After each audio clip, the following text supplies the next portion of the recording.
સંતરામપુર તાલુકાના જાબ પશ્ચિમ ગામે આગની દુર્ઘટનામાં ઘર ખાખ, ધારાસભ્ય કુબેરભાઈ ડિંડોરે લીધી મુલાકાત।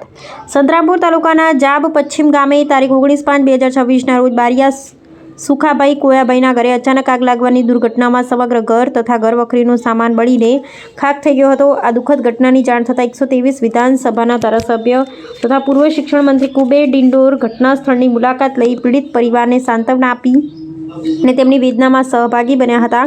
આ બનાવ અંગે ગ્રામ પંચાયતના સરપંચ મનસુખભાઈ તથા ગામના આગેવાનો કાલુભાઈ ડિંડોર, હરેશભાઈ ડિંડોર અને અન્ય ગ્રામજનો સાથે મળી તાત્કાલિક રાહત રૂપે અનાજ, રાશન, કપડાં તેમજ જરૂરી ઘરવખરીની સહાય પીડિત પરિવારને આપવામાં આવી હતી। સાથે સાથે તલાટીએ પંચ કેસ તથા નુકસાન સહાય અંગેની તમામ જરૂરી કાયદેસરની કાર્યવાહી હાથ ધરી દીધી હોવાનું જણાવ્યું હતું। આ સમગ્ર કામગીરીમાં સહયોગ મદદ માટે ધારાસભ્ય કુબેર ડિંડોર, ગામના આગેવાનો, આડોશી પાડોશી ભાઈઓ બહેનો તથા સહાય માટે આગળ આવેલા લોકોનો પરિવાર દ્વારા હૃદયપૂર્વક આભાર વ્યક્ત કરવામાં આવ્યો હતો।